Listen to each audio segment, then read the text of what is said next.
All right, boys and girls. The other day we learned about Abraham's son. And what was his son's name? Isaac. And what does Isaac mean? Laughter. Because Sarah thought, there's no way I can have a baby at this age. And when the angel said, you're going to have a baby, she laughed. So she did name him. The word means laughter.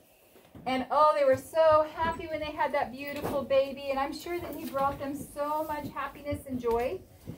And they just couldn't believe how blessed they were that God gave them a baby. And I'm sure they loved him just so, so much. And they would share, showed everybody how beautiful he was. And as he grew up, they were just so happy and they loved him so much. And he brought them a lot of joy and laughter. Well, do you think that Abraham would love Isaac even more than he loved God? No. Because a lot of times parents do love their children so much they couldn't imagine life without them. And I'm sure that's how Abraham felt about Isaac. He loved him so much. But does he love Isaac more than he even loves God? Well, one day, when Isaac wasn't a baby anymore, and God called Abraham to him and he said, Abraham, and Abraham answered, yes, Lord. And God asked Abraham to do a very strange thing. He said, I want you to take Isaac, your son, and I want you to go up to the mountains and make him a sacrifice. I want you to sacrifice your son as an offering to me. Do you love your son more than me? Will you do this? Or do you love me most? Abraham couldn't believe what God was asking of him. Offer his son as a sacrifice? Only the heathen people that didn't believe in the one true God would ever do something like that. And Abraham knew God didn't like that. God expected people to give a lamb as a sacrifice, right? Not a person. What was God doing? Or what was he thinking? But Abraham thought, God knows best. He doesn't make mistakes. So I need to trust him. And Abraham completely trusted God. So the next morning, Abraham got up early and he asked his servant to get the donkeys all loaded up and to put wood on the donkeys and that they were going to go on a trip to the mountains. So he chopped the wood. And he said to his son, son, we're going to go up to the mountains to make the sacrifice. And it was a long ways to get to the place where God told them to go. It's called Mount Moriah. And they were going to go 3 days. It took 3 days to get to that part of the mountains. And so they traveled. And then when they finally got there, they got to the destination, to the mountains that they were going to. Abraham told his servant, you stay here with the donkeys. We're going to go up to the mountain and do our sacrifice. So Abraham took the wood and he took Isaac, but that's all he had.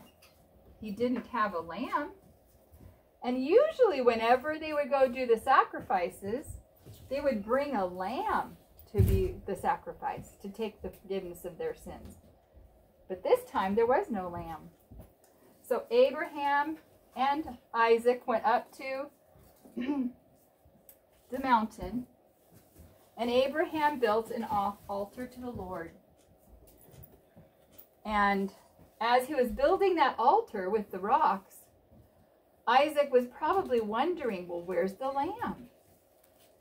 And so he said, Father, you have wood. You brought wood for the altar, but where's the lamb for the sacrifice? And you know what Abraham said? Abraham said, the Lord will provide himself a lamb. Abraham had faith. He knew that God would provide. Even though that God told him that he was going to sacrifice his son, Abraham trusted God. He knew that God could even do a miracle. Maybe he thought, well, I'm going to sacrifice him, but he'll save him somehow. Or maybe he'll give me another son. to fulfill the promise. So Abraham was shaken, but he knew that God was going to provide. So they finally got to the place where he built the altar, and Abraham had to sadly explain to Isaac that he was to be the sacrifice. And so I'm sure that Isaac was probably shocked, but he trusted his father. Isaac trusted his dad just like Abraham trusted God. So Abraham had to take Isaac, and he tied his hands and he laid him on the altar. Can you believe that? Do you think Isaac kicked and screamed and scratched his way off? No, he didn't. Isaac obeyed his father, and he trusted him. So he was willing to lay there and be a sacrifice. And then, just as Abraham was going to take that knife and plunge it into his son and sacrifice him, God said, "Stop. Don't hurt the boy. Don't do anything for him." And God said, "Now I know you love me more than your son." And then he looked, and there, over in a bush, was a ram stuck in the bush. All of a sudden, it was like a miracle. And the angel of God said, "Because you obeyed God, he is going to do this wonderful thing for you." He provided a lamb, and because you love and obey God, I'm going to bless you. And he said, "Look at the sand on the ground. Can you count the pieces of sand?" No.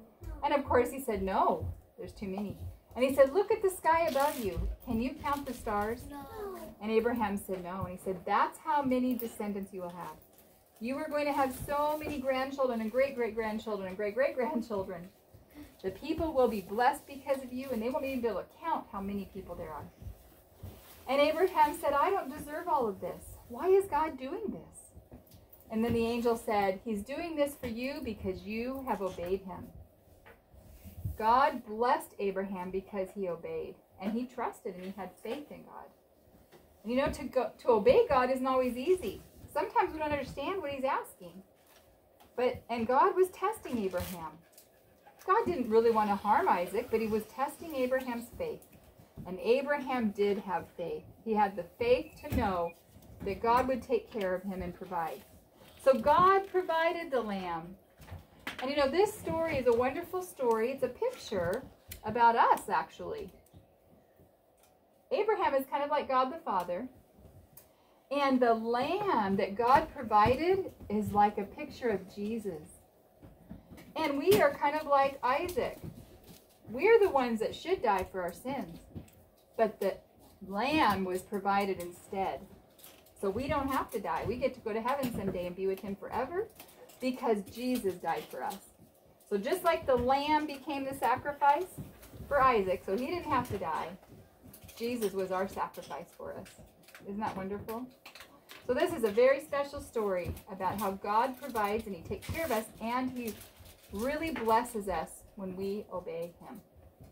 So let's remember this story. Okay.